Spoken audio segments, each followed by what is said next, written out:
Hey guys, welcome to our book launch for our new book, Take It From Tab, the Winter Park Library Teen Advisory Board's Guide to Food and Fun. We've worked really hard on putting this entire book together, and it's not just ours, it's all of your recipes too. So it's a big community effort, and we're happy to present it to you guys. The book is now ready for purchase. It's up to you guys for donation. You choose how much you want to pay for it. You will send PayPal and we'll provide the PayPal information at the end. But we're gonna work through PayPal, and then once you send in your amount, you will get an email with the downloadable PDF of the book. So today we're just gonna demo a couple of recipes that you can find in the book. The book does not only have recipes, there are recipes, activities, and paper games that you can download and print out. But what's more fun than food, right? So we're gonna demo some recipes today. I'm gonna show you two. Another tab officer, Sarah, she's gonna show you one of hers, and then I'll finish it up with some more. So these are my favorite things ever. They're called Oreo balls, if you've never heard of them before. Basically, they're just Oreo truffles, and they're very easy. They're just Oreos and cream cheese. That's it. So, without further ado, I'll show you how to make them. So, okay. So I took 12 Oreo cookies and I put them in a food processor. And if you can see, they're very small. They're like a salt consistency. And what you do is you take, for every 12 Oreo cookies, you take 4 tablespoons of cream cheese. So I'm gonna put it in here.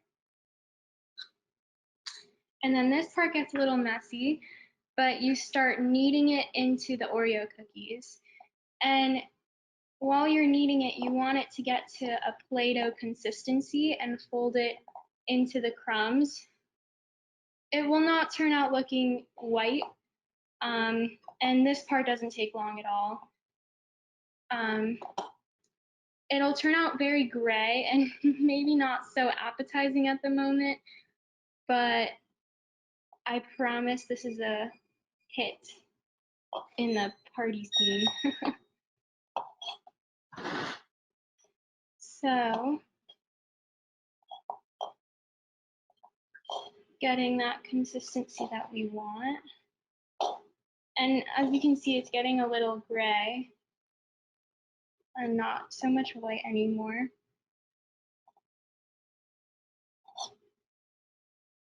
Oh.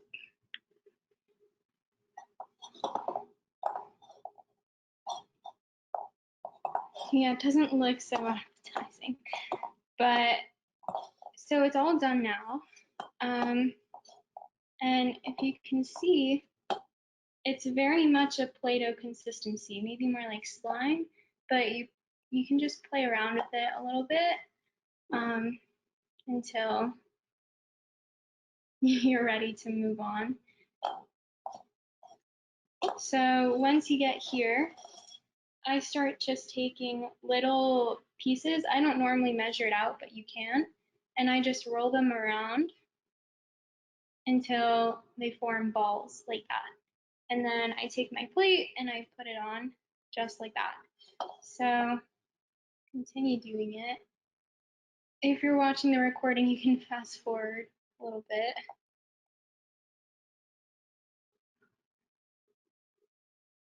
And I won't wait until I'm all done with it, but once we finish rolling them into balls, you put them in the fridge for about 20 to 15 minutes, or until it's firm. And then while we're waiting for the balls to firm up, I'll show you how to make a really nice, refreshing dish. It's called Israeli salad. If you couldn't tell from the name, it's mostly popular in Israel, but it's also a very popular Middle Eastern dish. Um, it's not like our typical American salad with lettuce and everything. It's a lot easier to make actually, and I enjoy it better. But so we're getting down to the last bit of the dough, and as you can see, my plate's almost full. Just rolling this last bit up.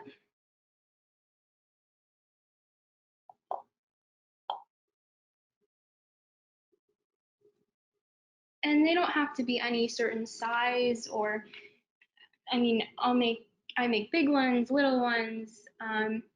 It's really this is the size that it's going to end up in the end. So whatever size you prefer to eat it in, just keep it at that. Okay, I have about 2 more balls left.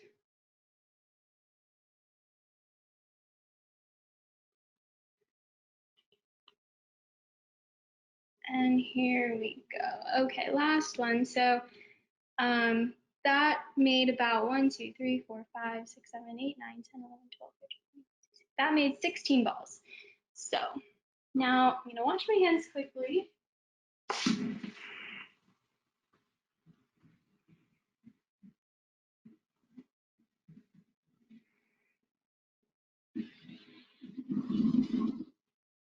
Okay, and then I'm putting these in the fridge. So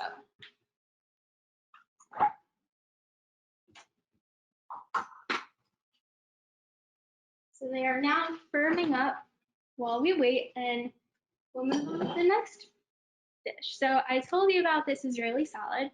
I do like it better than normal salad, but you'll be able to make that decision on your own. So all we're gonna need for that is some cucumber, some tomatoes. You can use cherry tomatoes or normal tomatoes.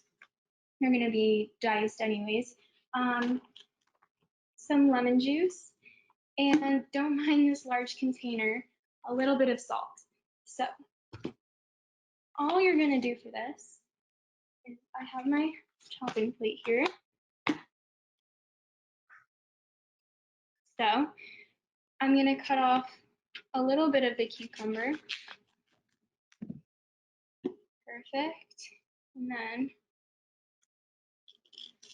remove the plastic. And for normal American salads, you normally cut it like this, but we don't do it like that. For this salad, you chop it like this. So you cut thin slices all the way down.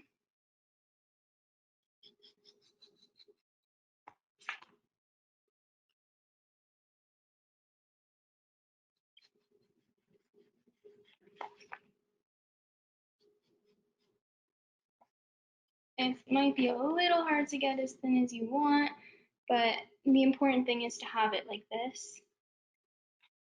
And the reason we cut it like that is because it makes it really easy to cut it the way we want. And the way we want it is in really, really, really small and fine pieces.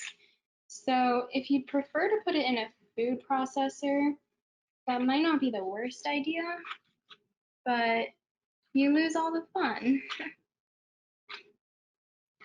So how I cut it was here, I'll go step by step for the next piece.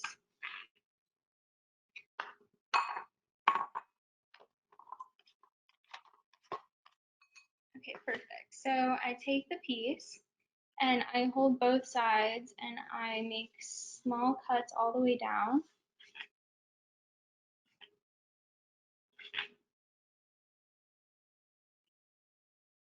All the way down.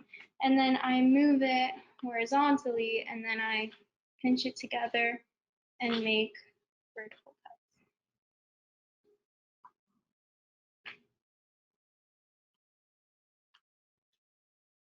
cuts. So the smaller the better. I prefer a a little bit larger pieces, which gives you some perspective. These are considered a little large. But yeah, so we'll just keep cutting all the way down.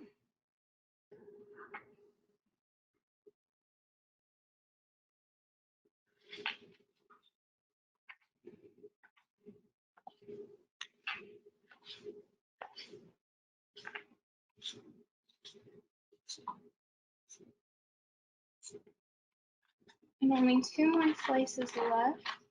So I didn't use much of the cucumber. Obviously, you'd make as much as you're gonna eat, or for how many people you're planning on having eat it. I don't have many people to feed at the moment, so I'm not gonna be making a lot. This, as you can see, that amount of cucumber diced up to this amount of sliced cucumber, so use that for your proportions on how much you're planning on making in the future. And just finishing up these last cuts. On to the last slice. So another part of Israeli salad is tomato.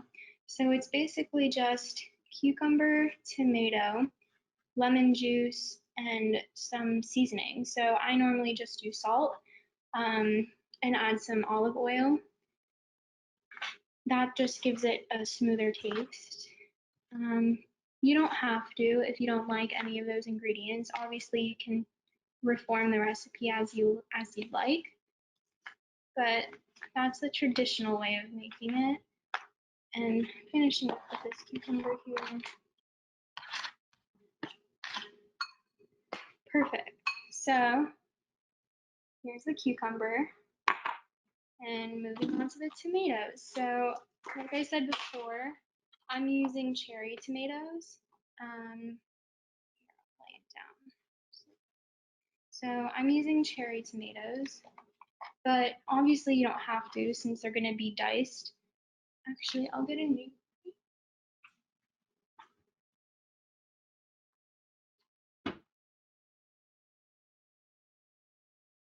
So yeah, the reason I chose cherry tomatoes is because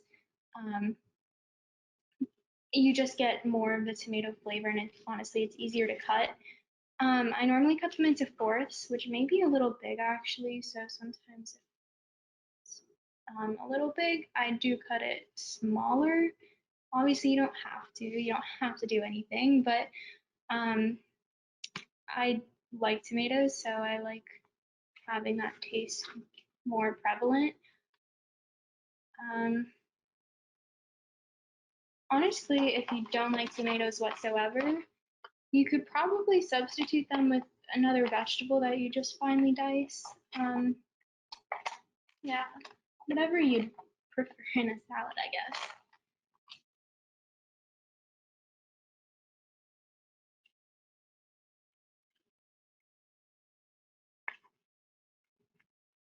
All right, so you don't need an equal proportion of tomatoes to cucumbers. I mean, obviously that is the traditional way to do it, but it can be a little tedious cutting up that many.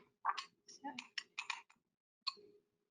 starting to look like what we want. Perfect. So I'll cut up a few more tomatoes and then we'll check up on those Oreo balls.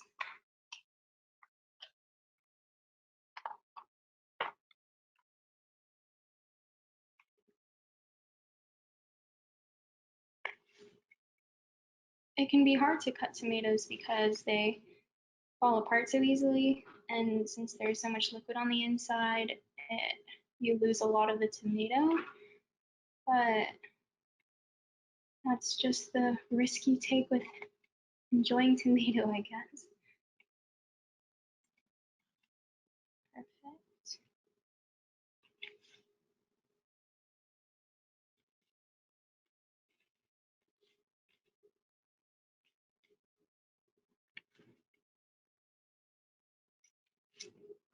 Okay, so this is where we're at right now. I know I probably shouldn't be mixing that with a knife.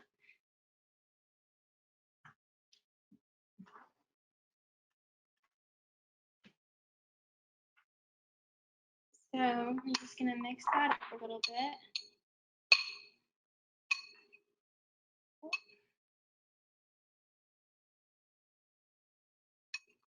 Don't worry, I cleaned the counter.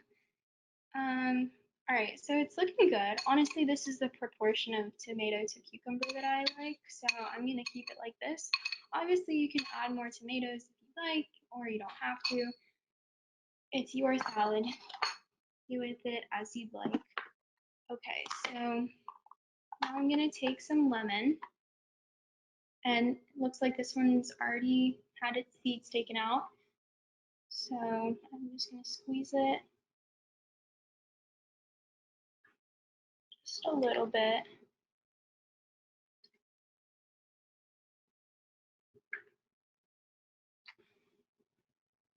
Perfect.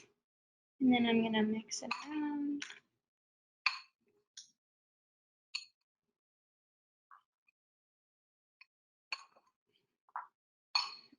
Now I'm gonna add a little bit of salt. Again, don't mind the large container.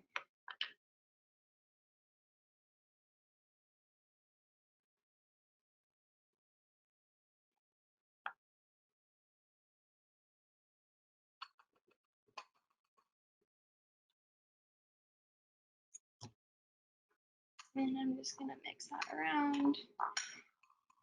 And like I said before, it's traditionally used or preferred to use olive oil in it, but I don't like having that taste in there, so just because the salad is only for me, I'm not gonna add it. But if you were to add some, you would add in this size just a teaspoon, in a larger size maybe a tablespoon. Um, but yeah, so let's taste it out, test it out. It's good. All right, we can move on. Onto these Oreo balls.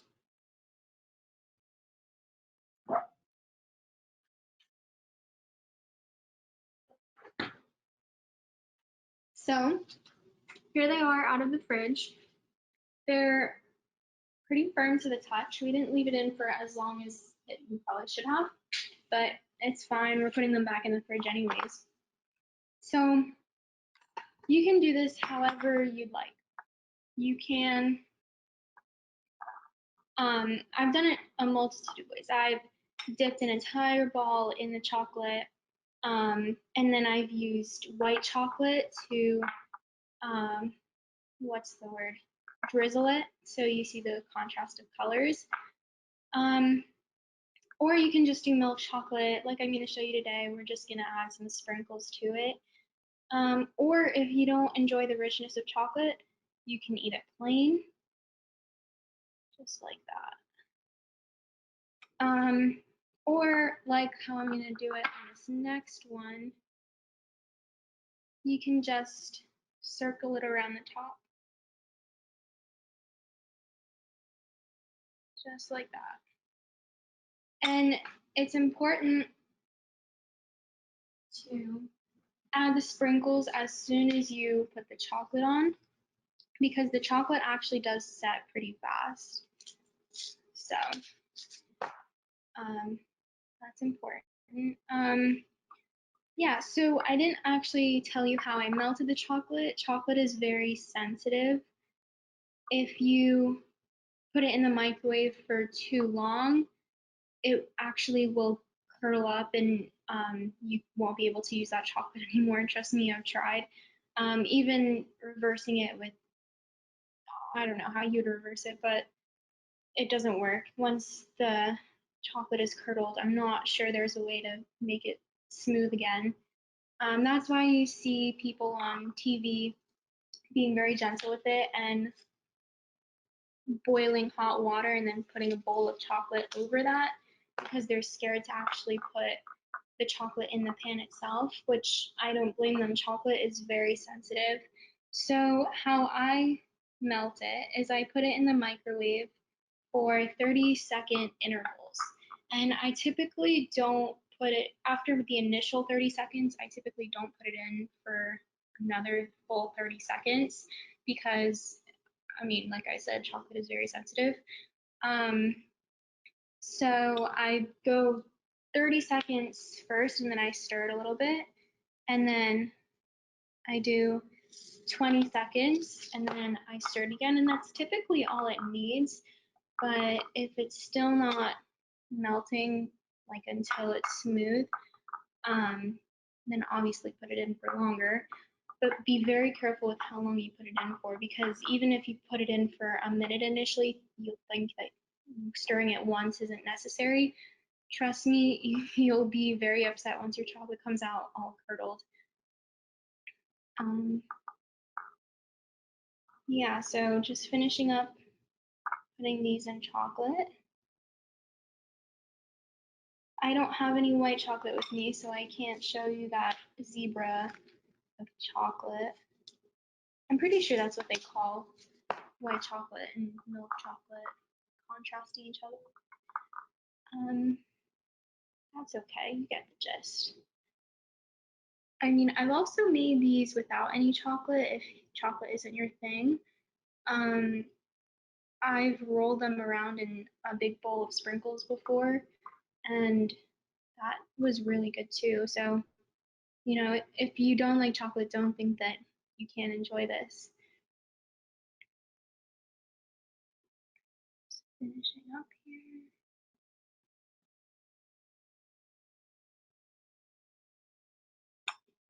And like I said, the chocolate will set very fast. So it's important to get whatever toppings you want on there as soon as possible. And I'm just alternating here between fully covering it in chocolate and semi covering it in chocolate. These are not just for me, these are going to be shared as well. So even though I like it a certain way, I will make it in different type with different types.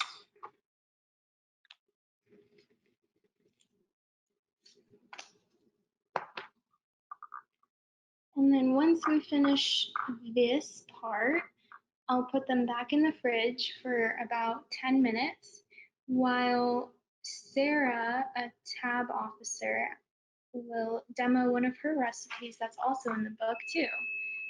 So I'm excited for you guys to get access to this book.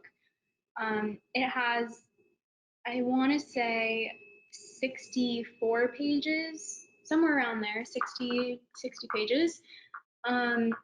So as you can imagine, there's a lot of stuff in there, and I wouldn't want you to miss out on all of the activities that we've put together, especially with what's going on in the world today.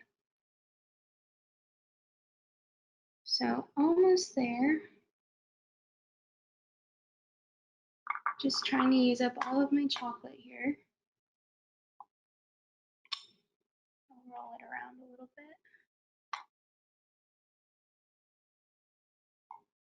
It's hard to believe that these are only 2 ingredients. They taste a lot better than that. And all these restaurants, they spend a lot of money trying to make really good truffles. So to think that you can make your very own with just the materials in your kitchen, it's pretty cool. Okay, almost done here. Just a couple, 2 more to cover up.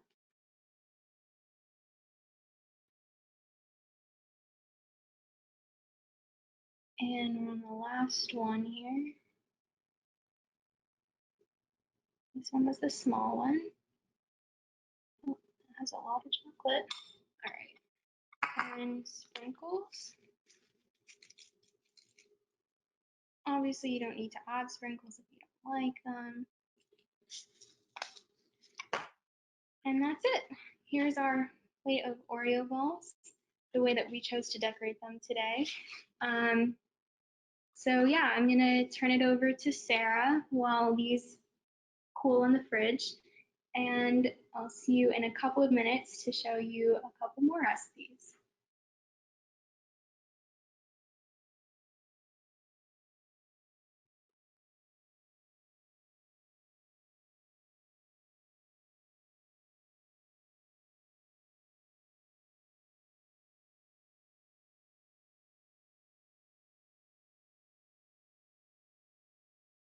Figure it out for a minute.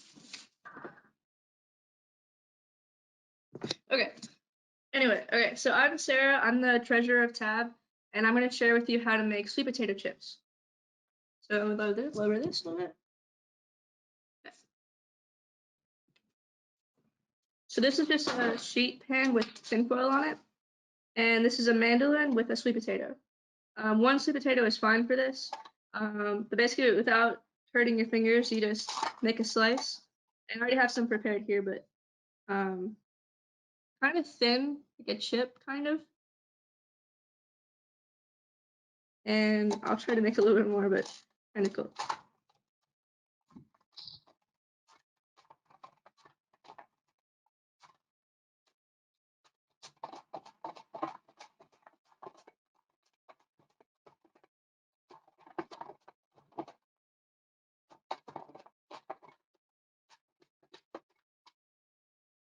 Okay. So once you have your sweet potato slices, this is a raw sweet potato, by the way. You take cinnamon and a little bit of sugar, like kind of like brown sugar, but mostly cinnamon. But the sugar helps it taste sweeter. You take some coconut oil. I'm using 1/4 cup, but it really depends on how much sweet potato chips you're making. But you just pour that into the slices. You add the cinnamon sugar, and then you just mix it around a little bit.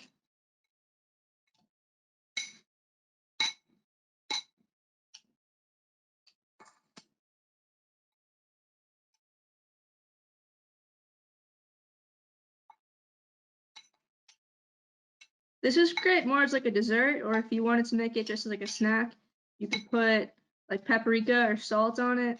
But the coconut oil would probably help the seasoning stick better. And then I look like this. And you just put the slices onto, pull them apart a little bit, onto your sheet.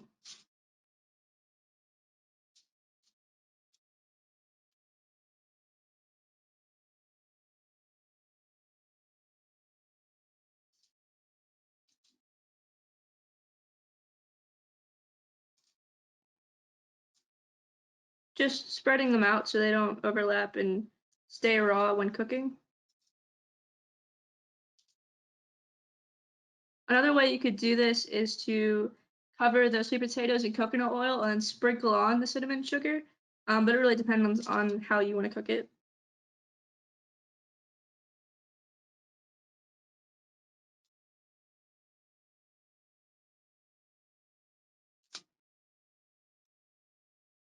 Okay, I'm going to rinse my hands off.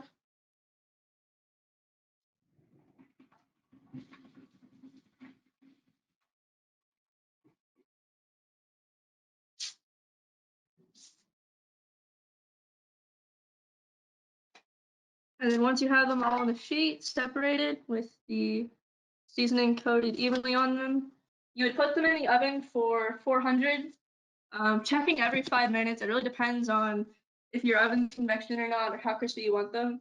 And then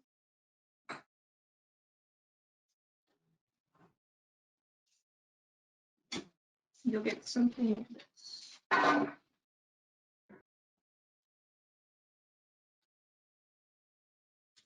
Either crispy and the sugary.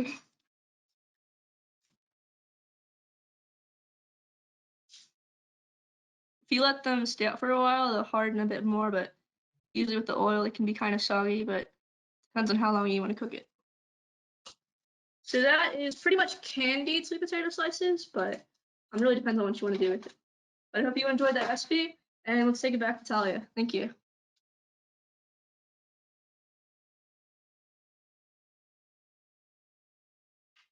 Thank you so much, Sarah.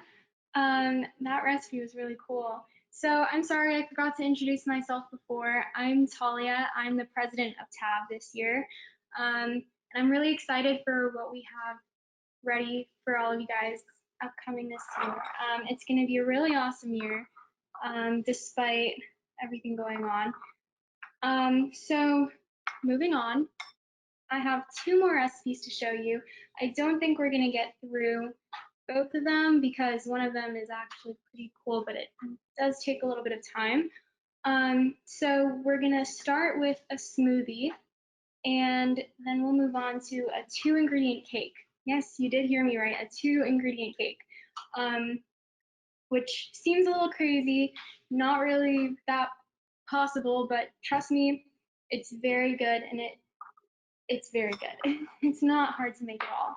So I'm gonna get the ingredients ready for the cake. Um, so the 2 ingredients you'll need are chocolate chips and eggs. And obviously you can change the proportions as needed. The original recipe calls for 150 grams of chocolate chips, which is what you're gonna find in the book upon purchase, and 2 eggs for 170 grams of chocolate chips. Today I'm going to show you half of that. So here is 75 grams of melted chocolate chips, and here is 1 egg. So the key to this recipe is separating the yolk and the white. So here is the egg white in this cup, and here is the egg yolk. And make sure it's better to have egg white in the egg yolk than having yolk in the egg white. A little bit of a tongue twister. So once you have this ready, I'll show you. As you can see, the chocolate is a really smooth consistency. Obviously that will change. So put the egg yolk in the chocolate and make sure you mix it up right away because we want to make sure the yolk doesn't start cooking over the chocolate since the chocolate is so hot. So if you can see, the chocolate is curdling up a little bit, and that's a good sign. You want to mix it so that all of the yolk is unnoticeable.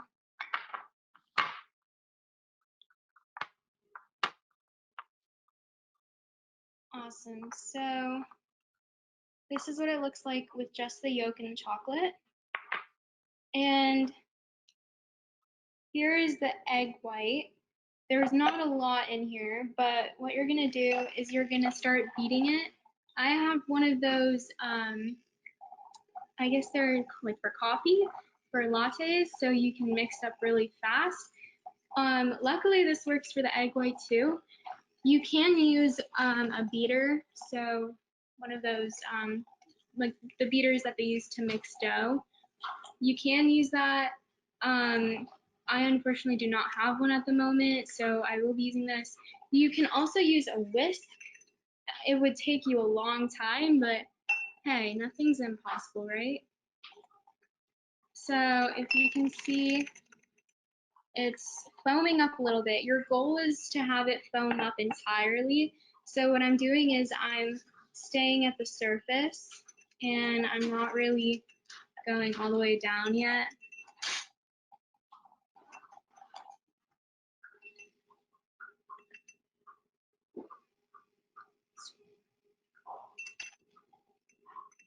So almost done here.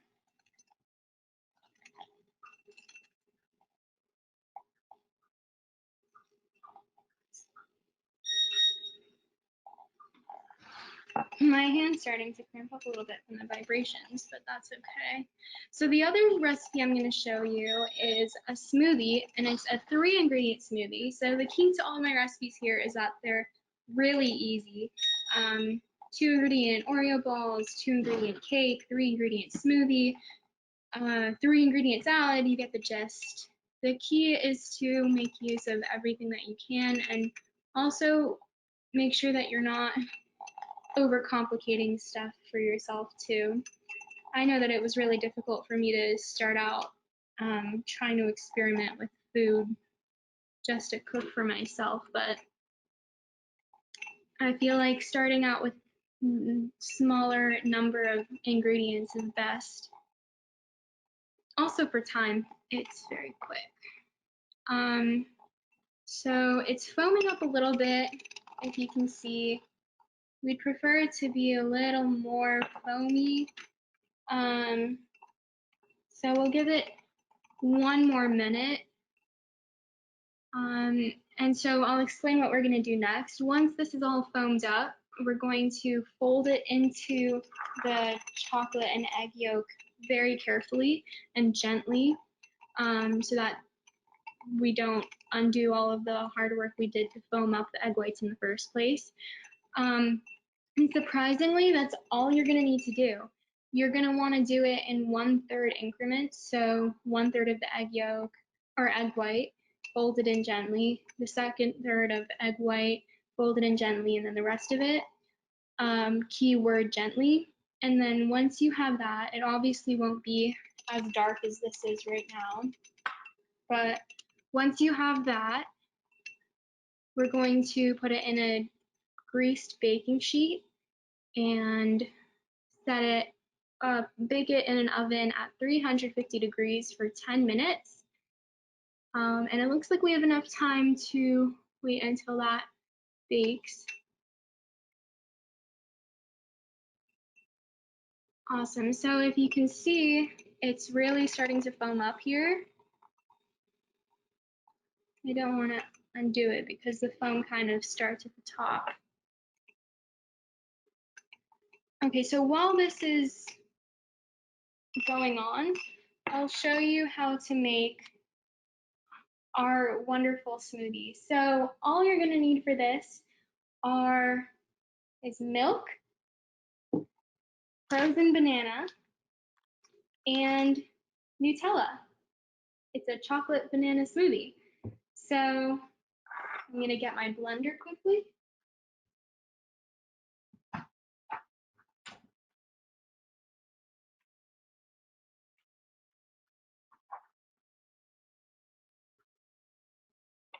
Here we are, beautiful blender, perfect. So here is what we're going to be working with. So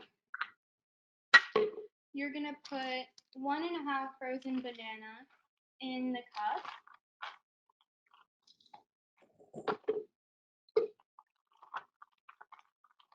You can eyeball it a little bit too.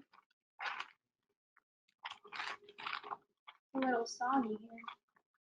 Okay, perfect. And then you're gonna get a spoon.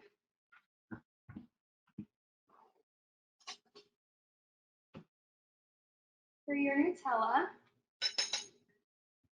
And so here's the thing. Normally you'd want to put milk up to 1/3 of where the banana sits at. Obviously the more milk you put, the smoother it's gonna be. So I'm gonna put my milk in little by little and then blend it and see what the consistency is like, because I don't want it to be too thin where I have to add more bananas.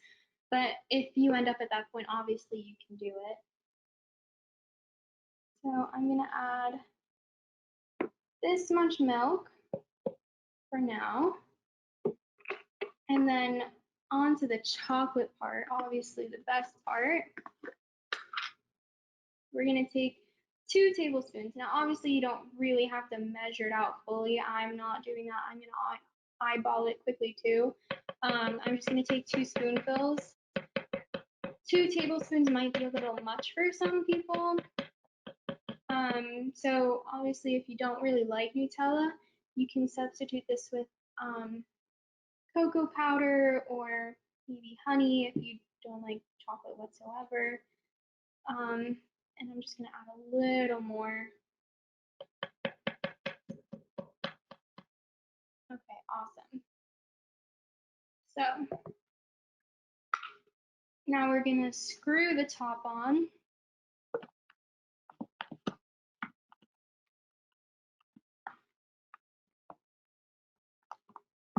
And we're gonna get a cup for once it's done.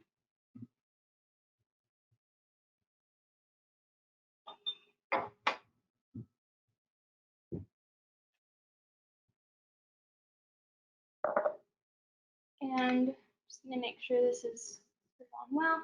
I'm gonna mute myself for this part. You can still see it blend here, but it is really loud and I don't want you to have to hear that. So I'm gonna blend it.